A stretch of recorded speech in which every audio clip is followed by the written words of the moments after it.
Un saludo tengan todos. Hoy es 21 de marzo del 2024 y les traigo una actualización de lo que está sucediendo en Cuba. La represión contra opositores, disidentes, manifestantes continúa. En el día de ayer la seguridad del Estado se estuvo presentando en la casa de un joven y lo estuvieron citando a la estación de policía solo por hacer una publicación sobre las protestas. Vaya, ya que llegaste el tiempo. Yo arriba, ahora es mi A ver, no es para nada malo, para hablar con él nada más. hablar con no está él. Pero ¿Qué usted tiene que no hablar una con? publicación que hizo, más nada que eso. ¿Qué pasó con la publicación? Más Yo nada publiqué que en eso. Gran. Mira, atiéndeme a mí. Dime. Coge papel. Si no se presenta, vengo con un patrullero, lo busco y me lo llevo. Usted decide. No se va a quedar detenido, no le va a pasar. Es ahora a las 4 de la tarde. A las 4. Bueno, a las 4, mira. Tarde, A ver, yo tarde. tengo dos niños chiquitos. Hoy no, pero puede ser mañana por la mañana. Mañana por la mañana. A mí lo que más me llama la atención es que cuando le preguntan qué tiene de malo la publicación no saben responder. Y es que no tienen explicación para el crimen que están cometiendo. Saben que son delincuentes. Saben que trabajan para una mafia. Saben que sus acciones no están bien. Y es por esta razón que siempre su reacción y respuesta será la misma que si le preguntas a un ladrón por qué roba. Todo por la publicación de Facebook. No sé, porque yo para hablar, yo Una pregunta que yo voy a hacer. Facebook no es público. no entiendo nada. Ellos publican sus cosas y yo publico las mías. Luego de ver este acto represivo, quiero pasar a mostrarte una entrevista que ha dado Díaz-Canel, en la que continúa alimentando al pueblo con esa fantasía de estamos bajo ataque yanqui, hay que resistir. Ellos siempre andan buscando justificaciones y dándole la vuelta a las cosas. Lo más absurdo es que nos hayan aplicado un bloqueo criminal durante más de 65 años. Eso es lo absurdo. Y la absurdidad de ese bloqueo es la que ha provocado todas las otras reacciones de las cosas que pasan. Antes de continuar viendo la entrevista, me gustaría hacer una pausa porque Díaz-Canel se encuentra hablando de que él cree que es absurdo y que no, y yo quisiera hablar al respecto también. Dice este mequetrefe que a él le parece absurdo de que Estados Unidos tenga bloqueada Cuba por más de 65 años. Y a mí lo que más absurdo me parece es que ustedes con esa mentira lleven más de 65 años en el poder. Me parece absurdo que con mentiras tan descaradas y descabelladas hayan logrado engañar a más de una generación. Me parece absurdo que le continúen llamando al embargo bloqueo. A los youtubers terroristas. Youtubers que jamás han puesto ni una bomba ni tirado un tiro. Pero mucho más absurdo aún veo que es que hay muchos cubanos que aún creen en esas idioteces que tú dices. Yo creo que tanto los voceros del Departamento de Estado de los Estados Unidos como el gobierno de los Estados Unidos como su embajada aquí en Cuba son injerencistas prepotentes y sienten un enorme desprecio por el pueblo y la revolución cubana.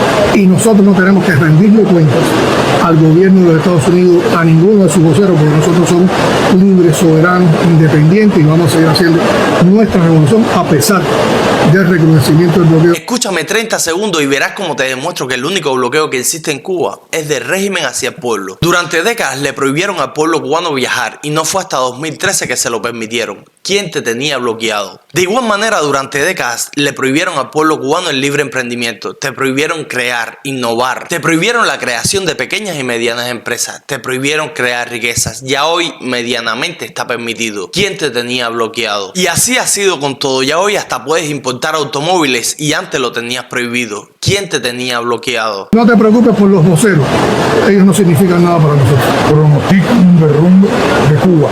¿Usted qué dice eso? Venga, que lo vengan a probar, sobre todo que traten de derrumbarnos a ver qué les va a pasar. La revolución es muy sólida, el pueblo cubano tiene mucha conciencia de lo que significa perder la revolución. Que la revolución es muy sólida y que el pueblo la apoya, y eso no se lo cree nadie. Las protestas del 11 de julio, las de Caimanera y las iniciadas este 17 de mayo demuestran lo contrario. Esas mentiras ni ellos mismos se las creen. Ellos saben que no tienen el apoyo del pueblo y es por esta razón que se dedican a perseguir, amenazar y a sitiar al que piensa diferente. Ahora quiero mostrarte la situación que está viviendo otro opositor, el cual está siendo perseguido y acosado por la seguridad del Estado en colaboración con la jefa del CR. Aquí yo, Rubiel Lázaro Ochoa Arango, con mi familia, mira aquí, con mi familia y presente, la del CR que vinieron la seguridad del Estado a molestarme a mi casa, que me quieren detener. Por gusto. Por gusto, yo, Rubiel Lázaro, degradado como opositor de este país, pero estoy tranquilo, me quieren detener en mi casa y llevarme para una estación de policía. Necesito Amnistía Internacional, por favor. Y este caso es una prueba más de que están cagados de miedo.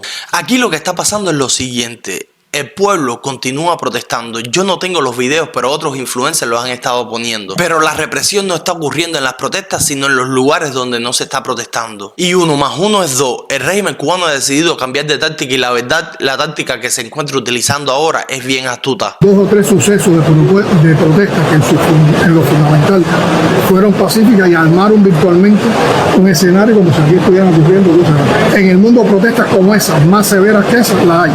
Y las que hay en Estados Unidos de ese tipo además son reprimidas con violencia, como otras en otros países de América Latina.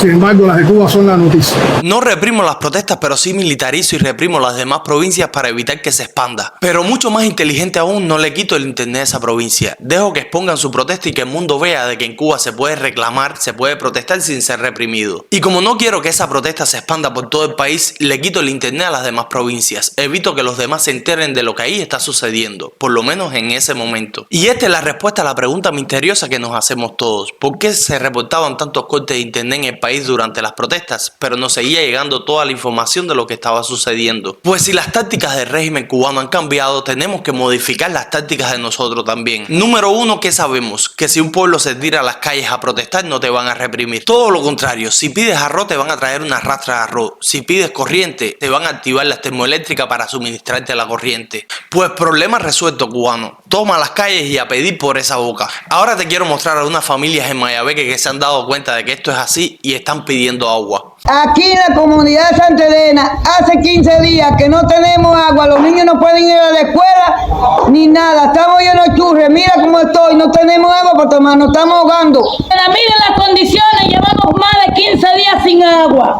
Lamentablemente seguirán sin agua, sucias y mugrientas, porque este tipo de protesta no es la que mueve rastras de arroz. Si realmente quieren resolver su problema, tiene que ser todo Mayabeque en la calle. Además, ustedes merecen estar como están. Miren lo que sigue de esta protesta.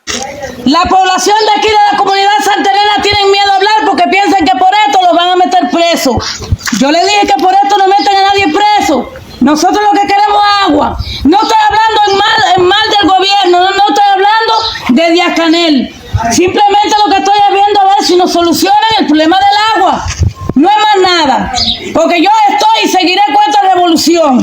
Y me resulta sumamente penoso ver a esta persona sucia, mugrienta, sin agua, mal vestida, sin ajustadores, sin lavarse la cabeza, con pestaboca porque ni pasta de dientes tiene. Decir que apoya esa revolución que la tiene así y a la que le está exigiendo un poco de agua para por lo menos poder bañarse. A mí solo me resta decirle a esa mujer que tenga un poco de dignidad y aprenda de esta valiente mujer que le canta las 40 a Díaz-Canel. Así se hace. Díaz-Canel, ¿hasta cuándo, cojones? Tú vas a tener a Cuba en la situación que está, ¿hasta cuándo? Paseando de país en país, allá afuera, dando tu buena vida, echando barriga, abrazo, cara, hasta culo tú estás echando, que está dando el culo a los jefes de allá, ¿a cambio de qué? Porque aquí no tenemos nada. ¿Qué trajeron? 3 libritas de arroz este mes, ni azúcar ni nada de nada, y el aceite y todo eso, ¿dónde está todo? En la MIPIMI, y la MIPIMI, sosingado de pinga, MIPIMI, y muriendo, mira, como estamos los adultos mayores, mira, pellejo y hueso, y los niños llorando, que dan lástima, que voy a coger un niño un día llorando, y que lo encuentre, que lo hay. Ponértelo ahí para que lo vea y lo vea Cuba y el mundo entero. Mire, se fue llorando con hambre, de hambre. La corriente, porque aquí desde se fue por la madrugada y mira que va ni ha venido la corriente en Mafo. Y eso que aquí Mafo fue la última batalla, la última batalla. La primera y la última, pero la última que tenemos es nosotros aquí en Mafo. Y Cuba muriéndonos de hambre. Hoy yo no he ni café tomado porque no hay azúcar, no han traído azúcar, no he comido nada de nada.